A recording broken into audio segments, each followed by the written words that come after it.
Hello everyone, this is Priya Mishra and welcome to JR tutorials. तो कैसे हो बच्चों? आई होप सो मजे में होंगे और बहुत बढ़िया तरीके से आपकी पढ़ाई चल रही होगी। चलिए, सो आज हम स्टार्ट करने वाले हैं एक और न्यू टॉपिक हमारे इसी चैप्टर का, जो कि है आपके सिविक्स का 6th स्टैंडर्ड सिविक्स का chapter number 2, diversity in society. So society के अंदर किस तरह से डाइवर्सिटी है, बस इस डाइवर्सिटी के बाद भी हम सभी के बीच में किस तरह से प्यार है और हम किस तरह से साथ में रहते हैं, बहुत सारी अलग अलग चीजों में पार्टिसिपेट करते हैं, डिफरेंट डिफरेंट लैंग्वेजेस बोलते हैं, डिफरेंट डिफरेंट कल्चर के हैं हम सभी, बट फिर भी हम साथ रहते हैं और बहुत सारी चीजें साथ मिलकर करते हैं। ये सारी चीजें आपको यहाँ पर बताई हुई है। इस चैप्टर के अंदर हमने बहुत सारी चीजों को समझा भी है, देखा भी है कि किस तरह से डाइवर्सिटी के साथ भी सोसाइटी में सभी लोग प्यार से मिलजुल कर रहते हैं। ठीक है, चलिए, सो आज हम आगे बढ़ेंगे हमारे नेक्स्ट टॉपिक की तरफ। ये टॉपिक हमने कंप्लीट कर लिया था और next topic is the principle of secularism. So यहां पर आप लोगों को क्या बताया हुआ है कि किस तरह से हमारा जो ये देश है, इस देश के अंदर, हमारे देश में अगर हम बात करें अदर कंट्री की, तो अदर कंट्री के अंदर इस तरह से डिफरेंट डिफरेंट लोग नहीं दिखाई देंगे आपको जिस तरह से हमारे देश के अंदर दिखाई देता है। हमारे देश के अंदर बहुत सारे अलग अलग कल्चर है, हर एक पॉइंट पे आपको एक नया कल्चर, एक नया ट्रेडिशन दिखाया जाता है। सो वही सारी चीजें आपको यहाँ पर बताई हुई है। India is a secular country, that means no single religion in। यहाँ पर क्या हो जाता है, सिर्फ कोई एक सिंगल रिलीजन के लोग नहीं होते हैं, यहाँ पर मल्टीपल रिलीजन के लोग होते हैं। जैसे हमने हमारे प्रीवियस लेक्चर के अंदर देखा था, मींस कि इस लेक्चर का, इस चैप्टर का ये है लेक्चर नंबर 2। इससे पहले हमने लेक्चर नंबर 1 को कंप्लीट किया है और उसके अंदर हमने देखा हुआ है कि किस तरह से हमारे भारत देश के अंदर अलग अलग रिलीजन के लोग रहते हैं। बहुत सारे अलग अलग रिलीजन के लोग, हिंदू हो गए, मुस्लिम हो गए, सिख हो गए, ईसाई हो गए, बुद्ध धर्म के लोग हो गए, बहुत सारे अलग अलग रिलीजन के लोग होते रहते हैं और सभी लोग एक दूसरे को हेल्प करते हैं, एक दूसरे के ट्रेडिशन को फॉलो करते हैं। सो यही चीजें आपको बताई हुई है। No single religion in a treated as a national religion, everyone has a freedom to follow any religion. हमारे देश के अंदर किसी भी एक रिलीजन को फॉलो करने के लिए किसी तरह का कोई प्रेशर नहीं दिया जाता है, कोई नेशनल रिलीजन नहीं है हमारे देश का। हमारे देश के अंदर सभी अलग अलग रिलीजन के लोग रहते हैं और सभी एकदम पूरे फ्रीडम के साथ रहते हैं। किसी को भी ऐसा नहीं कहा है कि अगर आप हिंदू है तो ही आप इस कंट्री के अंदर रह सकते हैं, अगर आप मुस्लिम है तो ही आप इस कंट्री के अंदर रह सकते हैं, या आप सिख है तो ही आप इस कंट्री के अंदर रह सकते हैं। ऐसा नहीं है, यहाँ पर अलग अलग कास्ट के, अलग अलग रिलीजन के लोग, हर कोई साथ में रह सकता है। ठीक है, यहाँ का कोई एक भी नेशनल रिलीजन नहीं होता है। ठीक है, that does the India Constitution say। तो यही हमें क्या बताता है, इंडियन कॉन्स्टिट्यूशन हमें इस तरह की चीजें बताता है कि हमारे देश में कोई एक नेशनल रिलीजन नहीं है। ठीक है, हर एक रिलीजन का इंसान हमारे देश के अंदर रह सकता है। All religion are equal in a eye of a government की आंखों से अगर हम देखें तो हर एक रिलीजन का इंसान इक्वल है। किसी भी रिलीजन के लोगों के लिए ज्यादा प्रेफरेंस नहीं दी गई है कि हाँ इसी रिलीजन के लोग हमारे देश के अंदर रहेंगे और इन्हीं रिलीजन के लोगों को ही सारी तरह तरह की जो चीजें, जो भी गवर्नमेंट के थ्रू चीजें होती है, वो सारी चीजें उन्हें मिलेगी। सो ऐसा बिल्कुल भी नहीं है। गवर्नमेंट की नजरों में सभी रिलीजन के लोग इक्वल है। ठीक है, सबको इक्वल ट्रीट किया जाता है। ठीक है, no single should be treated differently because of their religion. कोई ऐसा नहीं है, कोई भी ऐसे रिलीजन का इंसान नहीं है, कोई ऐसा इंसान नहीं है जिसे स्पेशल ट्रीट किया जाए उसके रिलीजन की वजह से। ठीक है, all citizen should get equal opportunities. हर एक सिटीजन के पास इक्वल अपॉर्चुनिटी होती है। किन किन फील्ड्स में इक्वल अपॉर्चुनिटी होती है? In the education, in job, government से सर्विसेज, जो गवर्नमेंट सेक्टर के सर्विसेज होते हैं, उस जैसे पुलिस ऑफिसर हो गया, अलग अलग गवर्नमेंट जॉब्स होते हैं, गवर्नमेंट सेक्टर्स होते हैं, हॉस्पिटल्स होते हैं, मल्टीपल चीजें होती है, एजुकेशन हो गया, जॉब हो गया, इन सभी रोल्स के लिए हर एक सिटीजन को इक्वल ट्रीट किया जाता है। किसी के भी रिलीजन की वजह से उसे स्पेशल ट्रीट बिल्कुल भी नहीं किया जाता है हमारे भारत देश के अंदर। ठीक है, चलिए, आई होप सो आपको समझ में आ रहा होगा। Special right are given to a minorities community to prevent their culture and a languages. Special treat किसे किया जाता है? जो एकदम माइनॉरिटीज में है, जिनकी संख्या बहुत ज्यादा कम है, ऐसे रिलीजन के लोगों को थोड़ी बहुत फ्रीडम दी जाती है, थोड़ी बहुत उनको प्रोटेक्ट किया जाता है, ताकि ये रिलीजन भी एग्जिस्ट कर सके और इस रिलीजन के लोग भी ज्यादा से ज्यादा हो सके। ठीक है। Why is secularism important? क्यों ये सेक्युलरिज्म इंपॉर्टेंट है वो यहाँ पर हमें बताया है। It help to keep peace among different religion groups. ये इसलिए इंपॉर्टेंट है कि सभी रिलीजन, डिफरेंट रिलीजन के जो लोग हैं, उन सभी के बीच में पीस मेंटेन कर सके। ठीक है। क्योंकि अगर इस तरह से नहीं होगा तो कोई क्या करेगा? जो हिंदू है वो कहेंगे कि सिर्फ हमारा ही देश है, अगर मुस्लिम है तो वो कहेगा कि सिर्फ हमारा ही देश है, अगर सिख या ईसाई है तो वो कहेंगे सिर्फ हमारा ही देश है। ठीक है। सो इसकी वजह से हमारे देश में सेक्युलरिज्म गवर्नमेंट होता है। इसका मतलब क्या हो जाता है कि सभी रिलीजन के लोग क्या करेंगे? साथ मिलकर रह सकते हैं हमारे इस देश को, देश के अंदर, और इस प्रगति के अंदर वो भी हिस्सा ले सकते हैं। ठीक है। Protect mutual respect and understanding. सभी के अपने रिस्पेक्ट, सभी का म्यूचुअल रिस्पेक्ट एंड अंडरस्टैंडिंग, सभी में आपस में एक दूसरे के लिए अंडरस्टैंडिंग होना, एक दूसरे के लिए रिस्पेक्ट हो जाता है इसकी वजह से। ठीक है। Maintain religion harmony in a society. Society के अंदर इस तरह से हम लोगों के बीच में प्यार और रिस्पेक्ट को मेंटेन कर सकते हैं। ठीक है। चलिए, next topic is the contribution of a society to our development. इस सोसाइटी का क्या कंट्रीब्यूशन है इन अवर डेवलपमेंट? हमारे डेवलपमेंट के लिए, हमारे देश के डेवलपमेंट के लिए इस सोसाइटी का क्या कंट्रीब्यूशन है, वो हमें इस चैप्टर नंबर 2 के अंदर, थर्ड टॉपिक के अंदर बताया हुआ है। ठीक है। चलिए समझते हैं। यहाँ पर हमें क्या बोला हुआ है? Society play an important role in a shaping our personality. It teach us. ये हमें डिफरेंट चीजों को समझाता है, सिखाता है। किस तरह की चीजों को सिखाता है? प्यार से, एकता से, साथ में मिलकर रहना और हर एक प्रॉब्लम को साथ में मिलकर फेस करना। ठीक है। अपने खुशियों को भी बांटना, अपने दुख को भी बांटना, है ना? वही चीजें हमें यहाँ पर बताई हुई है। सबसे पहले क्या बताया हुआ है? कोऑपरेशन। ठीक है। हम सभी को एक दूसरे के साथ क्या करना चाहिए? कोऑपरेट करना चाहिए, कोऑपरेशन करना चाहिए। Society is build on a mutual help. Mutual help से ही सोसाइटी बिल्ड होता है। अगर आपने टप्पू सेना या गोकुलधाम सोसाइटी को देखा होगा, तो गोकुलधाम सोसाइटी को जब आप देखेंगे तो उसके अंदर हमें क्या सीखने मिलता है? अलग अलग कास्ट के लोग, है ना, अलग अलग धर्म के लोग, अलग अलग रिलीजन के लोग वहां पर साथ में मिलकर रहते हैं और सभी क्या करते हैं? एक दूसरे को हर एक समय म्यूचुअल अंडरस्टैंडिंग है उनके बीच में, ताकि वो क्या कर सकते हैं? जब भी कोई भी परिस्थिति आती है, कोई भी प्रॉब्लम आता है, तो वो साथ में एक दूसरे को मिलकर, वो तो एक सीरियल है, बट रियल लाइफ में भी बहुत सारे ऐसे लोग होते हैं जो कि इस तरह से रिलीजन में डाइवर्स नहीं हो जाते, रिलीजन में डिवाइड नहीं होते हैं, वो साथ मिलकर प्रॉब्लम को फेस करते हैं। ठीक है। सो म्यूचुअल अंडरस्टैंडिंग बहुत ज्यादा इंपॉर्टेंट है। Cooperation means a helping each other. Cooperation का मतलब क्या हो जाता है? हम एक दूसरे को कोऑपरेट कर रहे हैं, एक दूसरे की सहायता कर रहे हैं, एक दूसरे को हेल्प कर रहे हैं। जब भी ऐसा टाइम आए तो एक दूसरे को हम हेल्प कर रहे हैं। ठीक है। Helping each other, solving problem together, साथ में मिलकर हम सॉल्व कर रहे हैं किसी भी प्रॉब्लम को। शेयरिंग रिस्पॉन्सिबिलिटीज, हम अपने रिस्पॉन्सिबिलिटीज को भी शेयर करते हैं। जब भी अगर ये पूरे सोसाइटी को, अगर इस पूरे देश को एक सही ढंग से चलाना है, बिल्ड करना है, तो हमें आपस में लड़ना नहीं है, हमें आपस में एक दूसरे की सहायता करनी है। अगर किसी को ये चीज नहीं आता तो आपको अगर वो चीज आती है तो आप उनको सहायता करेंगे।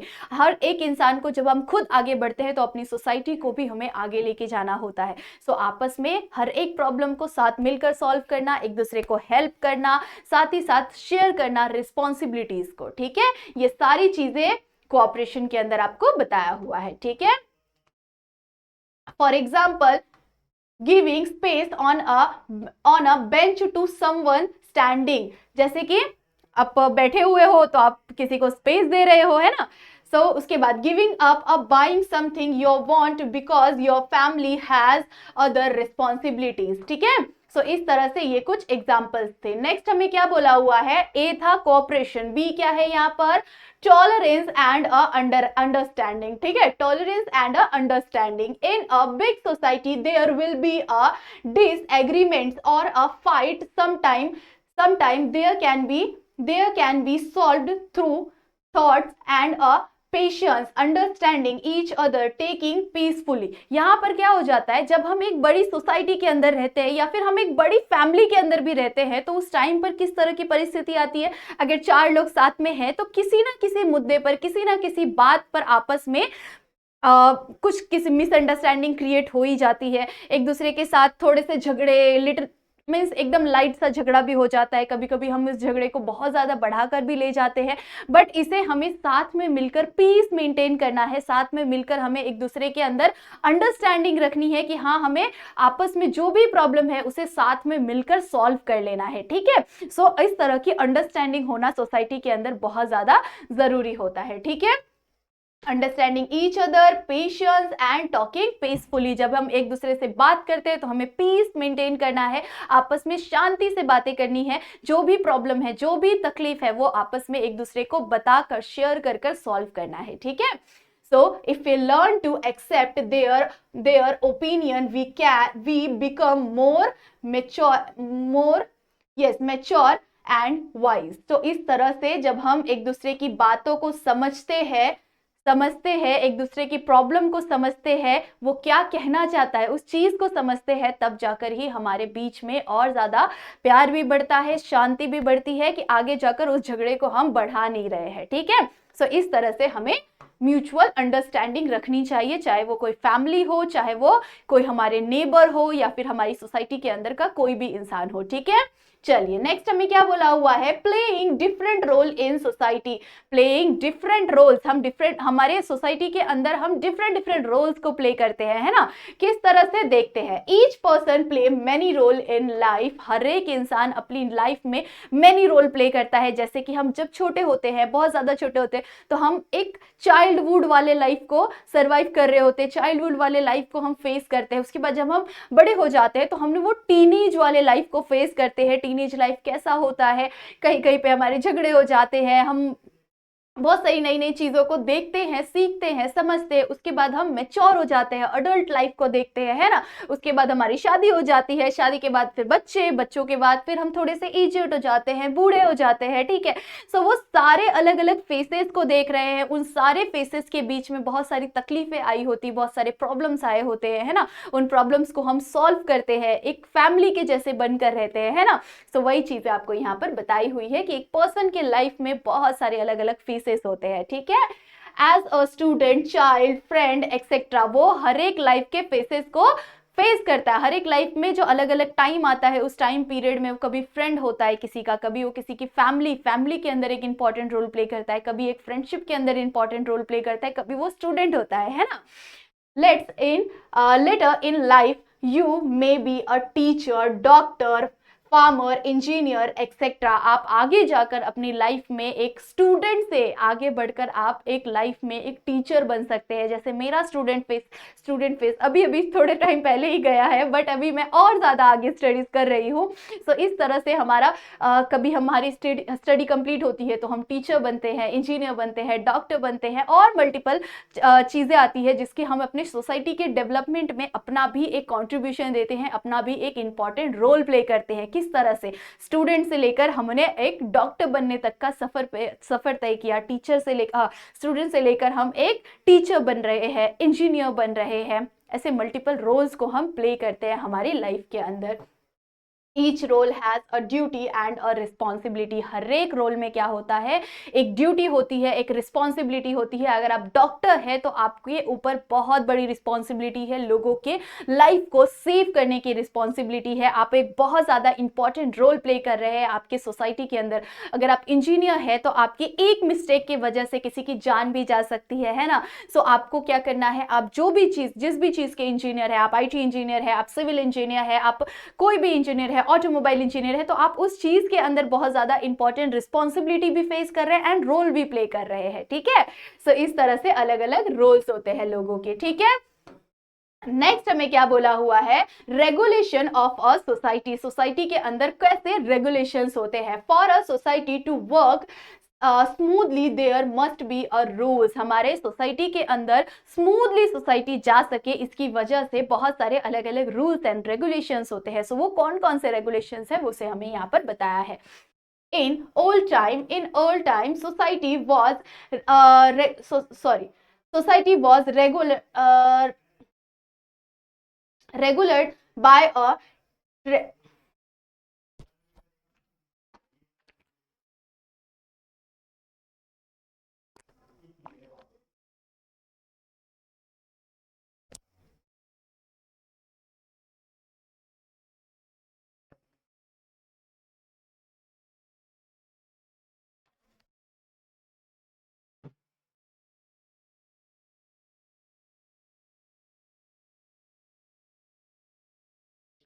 In old time society was regulated by a traditions and a customs. जो पहले का टाइम पीरियड होता था, जैसे अगर हम एंशियंट टाइम पीरियड की बात करें, मिडिवल टाइम पीरियड की बात करें, तो हम अभी का जो मॉडर्न टाइम पीरियड है उससे पहले की बात करें तो उस टाइम पर अलग अलग कस्टम्स एंड ट्रेडिशन होते थे जिसकी वजह से सोसाइटी को फॉर्म किया गया था और फॉलो किया जाता था। ठीक है, इन मॉडर्न टाइम पीरियड जब हम जैसे ही मॉडर्न टाइम पीरियड की तरफ बढ़ते हैं, सो मॉडर्न टाइम पीरियड में along with a tradition we now follow laws made by the government. हमारे पहले के टाइम पर गवर्नमेंट था क्या? नहीं था पहले के टाइम पर, है ना। पहले के टाइम पर क्या होता था, जो कस्टम्स ट्रेडिशन को बनाया जाता था, इस समय हमें ये करना है, ये महीने इस समय इस चीज का होता है, इस टाइम पर हमें ये करना है, वो करना है, वो सारी जो चीजें हैं वो क्या करते थे, सभी सोसाइटी के लोग मिलकर तय करते थे और एक फैसला लेते थे। ठीक है, बट आफ्टर सम टाइम क्या हुआ, जैसे जैसे मॉडर्न टाइम पीरियड आया, सो मॉडर्न टाइम पीरियड में हम ट्रेडिशन को तो फॉलो करते हैं, हम अपने कस्टम ट्रेडिशन को फॉलो करते ही हैं, बट उसके साथ साथ हमें लॉज को भी फॉलो करना पड़ता है, जो कि कहां से आया है, गवर्नमेंट से आया है। गवर्नमेंट हमारे लिए लॉज को बनाता है। अगर आपने किसी के साथ गलत किया तो आपके ऊपर फाइन लगेगा, आपको कहा जाना पड़ेगा, पनिशमेंट मिलेगी, आपको जेल जाना पड़ेगा। इस तरह के मल्टीपल लॉज को बनाया जाता है। ठीक है, नेक्स्ट हमें क्या बोला हुआ है, laws are written rules that everyone must follow. Laws के अंदर होते हैं मल्टीपल रूल्स जो हमें हमारी गवर्नमेंट देती है और उसे हमें फॉलो करना पड़ता है। ठीक है, different organisations like a court, police, government bodies, ये सारी चीजें हमें मेंटेन करने में, ये सारी चीजें हमें हेल्प करता है इस लॉ को मेंटेन करने में। लाइक गवर्नमेंट ने कोई लॉ बनाया है, कोई चीज, कोई प्रॉब्लम बनाई, मतलब हमें कोई रूल्स एंड रेगुलेशन को दिया है कि तो आपको वही फॉलो करना पड़ेगा। अगर कोर्ट के, जैसे अगर आपके साथ कुछ भी गलत हो रहा है तो आप डायरेक्टली उसका मर्डर नहीं कर सकते, आपको क्या करना पड़ेगा, कंप्लेन करना पड़ेगा। जो पुलिस होगा वो क्या करेंगे, कोर्ट में केस फाइल करेंगे, उसको ढूंढने की कोशिश करेंगे और आपको न्याय दिलवाने की कोशिश करेंगे, आपको जस्टिस दिलवाने की कोशिश करेंगे। सो इस तरह से रेगुलेशंस होते हैं हमारी सोसाइटी के अंदर। Okay, so I hope so आपको समझ में आया होगा हमारा ये चैप्टर, जो कि बहुत ज्यादा इंटरेस्टिंग और बहुत ज्यादा सिंपल प्यारा सा चैप्टर था। क्या था chapter name? Diversity in society. So society के अंदर किस तरह से डाइवर्सिटी है, बट उस डाइवर्सिटी के बाद भी सभी एक दूसरे के साथ रहते हैं, मॉडर्न टाइम पीरियड हो या एंशिएंट टाइम पीरियड या मिडिवल टाइम पीरियड हो। ठीक है, चलिए, सो आई होप सो आपको समझ में आया होगा। क्या करना है, फटाफट से वीडियो को लाइक करना है। वीडियो को लाइक करने के बाद सारे दोस्तों को शेयर जरूर से कर देना और कॉमेंट सेक्शन में बताना बिल्कुल भी मत भूलना कि आप कौन से रिलीजन के हैं, आप क्या करते हैं, आप कहाँ पर रहते हैं और आप किस तरह के कस्टम ट्रेडिशन को फॉलो करते हैं। ठीक है, चलिए, सो बाय बाय, मिलते हैं इन नेक्स्ट लेक्चर।